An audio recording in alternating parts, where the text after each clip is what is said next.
Natural Born Pranksters, right? So this is the new movie. This is a new movie from Roman Atwood, Vitali, and some other guy I never heard of, right? So overall, I'm actually a fan of Vitali. Never heard of Roman Atwood until probably about a month ago. So going into this, I was like, okay, sure, why not? I might as well check this out since YouTube is spamming my pages with advertisements. So I went to see this, and I gotta admit, this is not really that good, right? Overall, I think this is a big old waste of time that just kind of really doesn't do any justice to anybody that actually really wants to see it. Now, granted, this is probably most likely for fans, and I could accept that, right? But I like Vitali, but I'm not a huge fan of his work. Once in a while, I could click on it.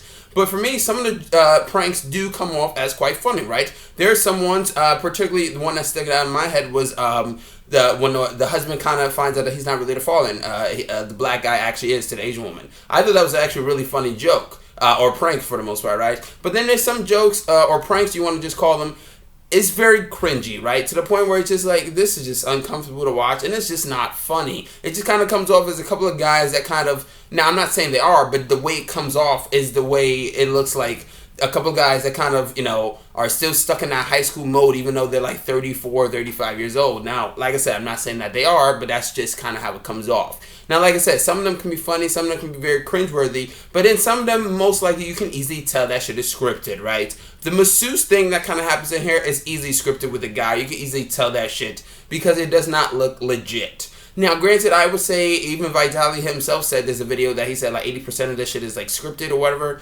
And you can kind of see that a little bit. Now, granted, if you can kind of get past that, then sure, I guess this would be the right type of movie for you. But just brace yourself that this is not really worth your time, because this seems like just some shit they could have just done on their own channel as a big collaboration video. Because at the end of the day, this is no better than any of the Jackass movies that come out. They're all kind of a big waste of time, but you kind of enjoy them for what they are, which is really some stuff that is just kind of dumb fun.